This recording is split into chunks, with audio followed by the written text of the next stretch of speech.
I recorded a Q&A with questions from Instagram, but it was so long that I've broken it into 4 parts. So this is part 3 of 4. And it's Friday morning, which is the weekend, first day of the weekend in Dubai. Bren has gone out for a run and I've just popped out to pick us up coffees. I've got iced hazelnut latte and he's got an iced caramel.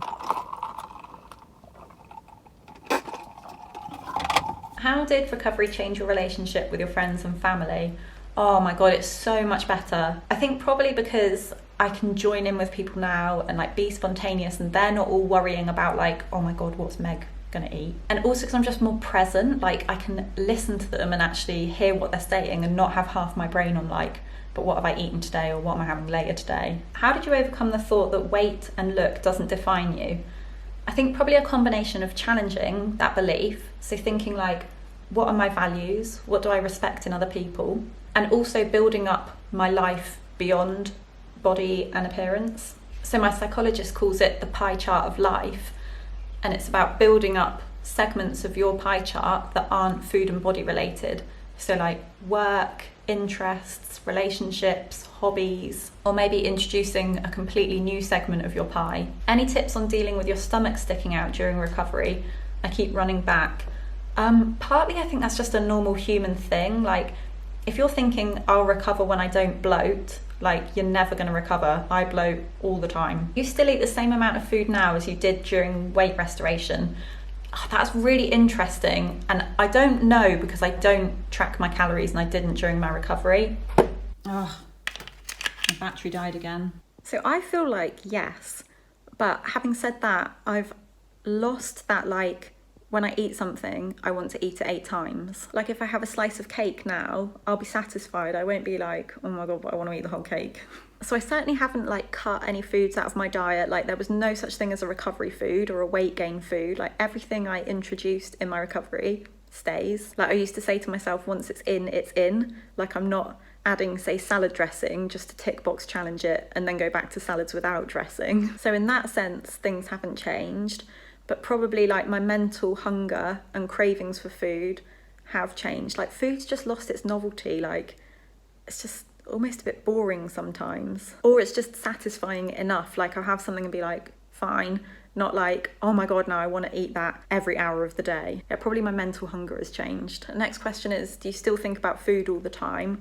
No, and that has been one of the nicest changes of recovery. The 2 of the next questions are people asking how I am, which is really sweet. And I'm okay, thank you. Much better today, now that it's the end of Baby Loss Awareness Week. Like, yeah, I found that really hard. Felt quite anxious a lot of the time. Like I couldn't focus on my work and stuff because I knew I was like joining panels to talk about stillbirth and going to events and that kind of thing. So it like really played on my mind, and I thought about Alfie a lot more. And I cried a lot more. Next question is, are you currently working from home? Yes, although like I said, I go into a cafe every day so that I don't get too bored. Next question is, how did you teach yourself that it's okay to eat the same food multiple times a day? I think by doing it, like noticing where you have those rules, like I'm only allowed bread in this meal or whatever, or I'm not allowed bread at snacks, it's only a meal food. Spot rules like that and then challenge them. Right, this is a really good question and I keep meaning to do a video about it. How did you overcome your fear of calories and your calorie counting compulsion? Calorie counting can be absolute hell. I hated it, but yeah, I was in a compulsion to do it. Sometimes it's difficult to stop because you just know the calories of everything in the supermarket. So in that case, like forcing myself to choose the higher calorie option, even down to like if I was choosing a pesto sauce and I knew one was higher calorie than the other, forcing myself to have the one that was higher calorie to prove to myself that I don't have to choose the lower calorie option. I think deleting any tracking apps you've got as well, or even if you write your calories out, like stopping yourself do that, catching yourself doing it mentally. Like sometimes you just fall into it without even realizing it, but like catching it and stopping it. Like even if you need to be like la la la la la in your head, like to stop your thoughts going into numbers. Also asking yourself, like, if calories didn't exist, what would I eat right now? Because you're not eating numbers, like you're eating because food tastes nice, or because someone's offered it to you, or because you just want it, or because you're hungry. Like there's all sorts of reasons to eat. So like try and get in touch with those reasons more than but it's this number and this is the right number, so that's why I'm going to eat it. Right, Bren's still at golf and this camera thing's really annoying and I'm getting a bit hungry, so I'm just going to go and make my lunch now and then I'll do a couple more questions. I have a cheese and mango chutney sandwich. Right, whilst I've been making my lunch, the questions have like all come in a different order. I think maybe new questions have come in, so this is probably going to mess with me trying to answer them all, so I'm sorry if I miss your question. Did you go back into disordered eating after the loss of Alfie? No. I think now I really know I never want to go back to it, so it wasn't like a temptation to use the behaviours. I just had to make sure I didn't accidentally relapse through like grief and losing my appetite. Yeah, I feel like I kind of know now that shit's not an option for me. This might be too much multitasking. Are you intuitively eating now, and how did you transition from 3 meals and 3 snacks to intuitive? I would say my intuitive eating is 3 meals, 3 snacks. Like obviously I'm going to eat 3 meals in a day and then I get hungry in between, or even if I'm not hungry, like I just want food in between. Like I would never go from one meal to another meal without eating. So I feel like my intuitions come in more around like flexibility around that. Like if I get offered food, I'm not like, oh my god, but it's not a snack time. Or if I want to eat crisps before dinner, I just do. Or if we go to the pub and have a pint, I'm not trying to like work it into my day. Or if I fancy like a sandwich filling which is more calories than another one, like I just have that and I'm not trying to like balance the numbers out. So I feel like my intuition is more like, what do I want to eat, and not focusing on food as much and not seeing it as numbers. But yeah, I think I still eat 3 meals, 3 snacks. Did you ever eat past fullness, like on holidays? If so, how does that work? Yeah, I really struggled with that. So I think it's a really normal part of life. Like if you're on a holiday or at Christmas or at a weekend, it doesn't have to be a special event. Sometimes you just eat more and that's fine. And I really had to teach myself that in my recovery by doing it and not running back to compensate. So my temptation would have been like, go on holiday, join in and eat what I want, then freak out afterwards and restrict to make up for it. And so the challenge for me was in not compensating, so that I was teaching my brain like these things are okay to do just because they're okay, not they're okay to do as long as you undo them again afterwards. Can't hold all this, so I'm just going to put my phone down. Did you experience being extremely tired during recovery? I actually didn't. And from speaking to people, I don't know if this is true, but I've heard people say like once they stopped exercising, it feels like they've been hit by a truck, or like their body is just so heavy and they're just so tired, which I don't really get, and I can't really relate to it when people say it, but I wonder if that's the link. Tips for someone taking the first step into real recovery. I'd say like anticipate that it's going to be hard, know that it is, and tolerate that. Don't start and be like, fucking hell, this is hard, I'm going back. It's almost like in recovery, when you feel comfortable, you're not doing anything. Like if you're feeling shit, you're probably challenging something. Tips for getting your period back: eat food and gain weight. How did you talk to Brent and your family about your relapse in New York? Ooh, I don't know. I did talk to them about it. I mean, I don't live with my family, but with Brent, I think we spoke about like how he could help. So he actually took control of all of our meals, like deciding what we're going to have, cooking them, portioning for me, just to take some of that opportunity away from me in the beginning.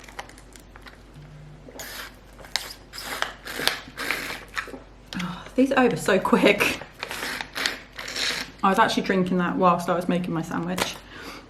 See, this is where I struggle with this channel, right? I am so aware of an eating disorder brain and the thoughts that people get. And like the fact you can't see my sandwich right now, I know there'll be people thinking, what's she doing with that? And so I'm really torn between, it's abnormal for me to show you all my food and me eating every bite and preparing it to show you everything that goes into it. And I'm not at that stage myself, but I know that people watching will be. Like when I show food, do I just show like, oh, this is my lunch, turn the camera off and eat it?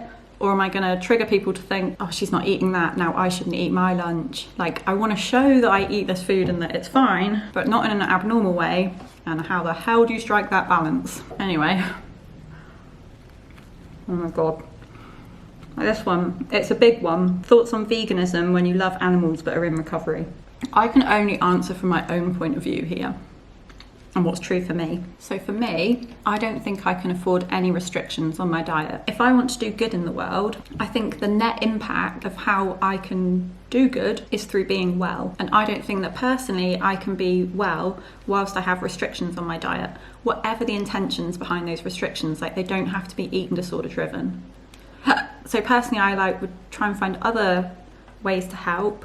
And if I was going to be vegan, I would definitely be using like a dietitian to make sure I was getting the right food groups.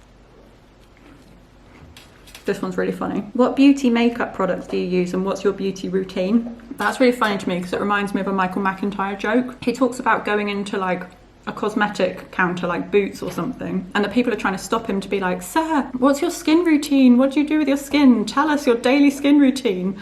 And he's like, every day I have skin. That's what I feel like with this stuff. Like I don't really have any routines. I'm just like, every day I have skin.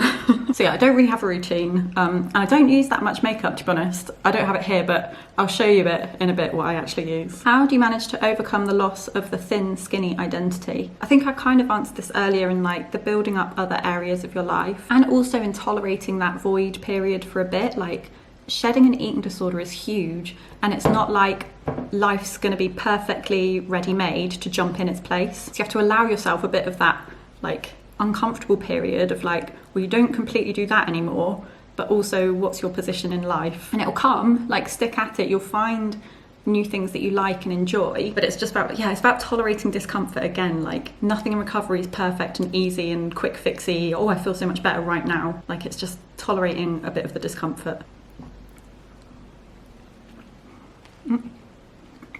This question's so good. After recovery, I mentally went back 8 years to when my eating disorder started.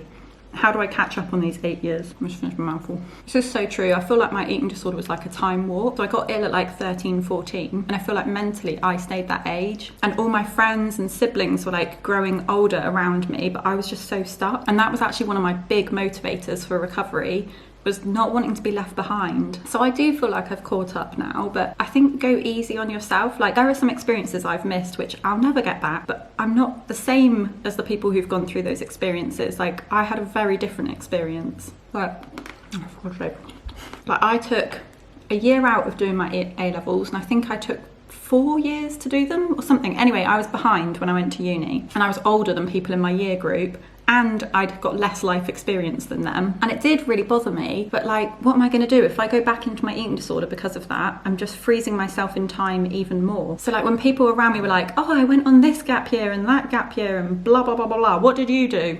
I was like, ugh, awkward. And I wouldn't really say it, but in my head, I was like, I actually did something incredible. Like, I'm recovering from an eating disorder. So I think that like being on your own path and just doing your own thing, and knowing that your experiences are different to other people. Like maybe you're not doing the exact like age appropriate things at the exact age that everybody else is doing it. Like I didn't always. And I have missed out on a lot of things that other people did, but like, I don't know, I'm not them, I'm me. And I actually love who I am now and where I am in my life and what my life is. So I wouldn't actually change any of the experiences I've had. I don't think I'd be saying this if I'd stayed in my eating disorder. How do you deal with eating much more than others even though your weight restored? Sometimes I look at what other people eat and I'm like, you do know we can go out for lunch and you don't have to order a salad. Sometimes I feel like restrictions are a bit like default in people's minds, or like societally it's like, well, that's how you have to eat, or what you have to order, or like you have to work out after eating or something. You don't at all, it's bullshit. And I feel quite like glad almost that I've gone through what I've gone through to know that, because honestly when I hear other people say stuff like that, I'm just like, oh my god, you poor thing. And then I just think different bodies, different paths. Like this is me, I like my food, I eat properly. I'm not going to deny myself food, and I'm not going to restrict my life down again. It's getting really hot in here, so I'm going to have to put the aircon on, but I'm sorry it's going to make quite a lot of noise. I'm also thirsty, so I'm going to go get another drink. In fact,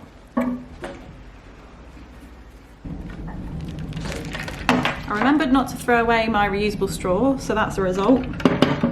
And also I grabbed my makeup bag whilst I was upstairs. So this is the bag from our flight back from the UK in the summer, and I've still not moved the stuff into my actual makeup bag. Foundation, mascara, eyebrow pencil and blusher.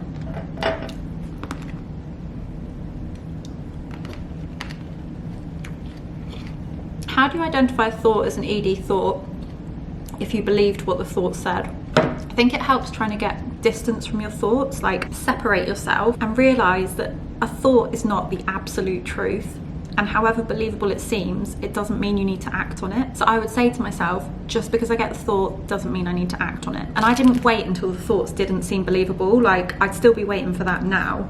So often when I was doing opposite actions, like honestly, everything in my body and brain told me that what I was doing was wrong, but I just did it anyway. Would you feel comfortable talking about your experience with fertility and a history of an eating disorder? Yeah, when we conceived Alfie, I was like a healthy weight, not restricting, and the evidence shows that at that point you stand as good a chance as anybody. And I mean like your body's own healthy weight, not like, oh, but I'm technically healthy on a BMI chart. So yeah, I don't think the evidence shows having a history puts you at any increased risk of infertility. And we were really lucky with Alfie. We got pregnant with him straight away, but we actually waited a year after getting married before we started trying. I think I really wanted to make sure I was in the best place I could be for it. And like, my goal wasn't just to get pregnant. I was very conscious of like, what about beyond that? Like, how can I be the best mum to this little baby? I really want to be completely present for a child, give them all my attention, and basically just give them all of me, which I don't feel like I can do with an eating disorder, because my thoughts are always on like my food or like postpartum body. How did you deal with clothes feeling tighter in recovery? Get rid of them. Don't wear clothes that aren't comfortable. Always like plan ahead. So you've got clothes to go into, my psychologist taught me that, and then throw out the old clothes, and don't keep them for like, oh, but one day they might fit again, or just in case. Like, no, those clothes should never fit you again. They're not your natural size, and they represent a tiny, shrunk down, miserable life, for me anyway. So get rid of the old clothes and get clothes that feel comfortable now. What are your strengths, or what do you consider is your strength? I actually have no idea how to answer that. I have to think about that one. Have you ever thought of visiting Egypt? Yeah, I'd love to. Are you considering doing a podcast or more interviews? The all-in podcast was heart face. I loved being on that podcast. I think the podcast is brilliant altogether. But yeah, I would love to. I'm actually going to be on the MEEDA Podcast in a couple of weeks with my friend. So my camera battery died halfway through answering that question, but I've recorded a podcast episode with my friend Sophia for the MEEDA Podcast, and I absolutely loved it. I think because we know each other, it was just like a conversation, but we both went through recovery at the same time. We had the same psychologist, and Sophia has since trained as an eating disorder recovery coach. So I think both of us are still like very interested and like passionate about eating disorder recovery. So we kind of just spoke about our own experiences, our own recovery, things that helped us, that kind of thing. So it's gonna be out, I think, wait, let me get this right. I've just done one on Thursday, so 2 weeks yesterday, which is not gonna make any sense anyway, because you could watch this at any time. Right, I just checked my calendar. I think it's gonna be out on the 11th of November, but their latest episode as well was with Dr. Lily O'Hara, and it is amazing. Like, I really highly recommend that episode. I also keep meaning to do a post on Instagram of like my favourite podcasts, recovery accounts, that kind of thing, so I'll try and remember to do that this week. And then the final part of this Q&A will be out next weekend, so lots of love until then.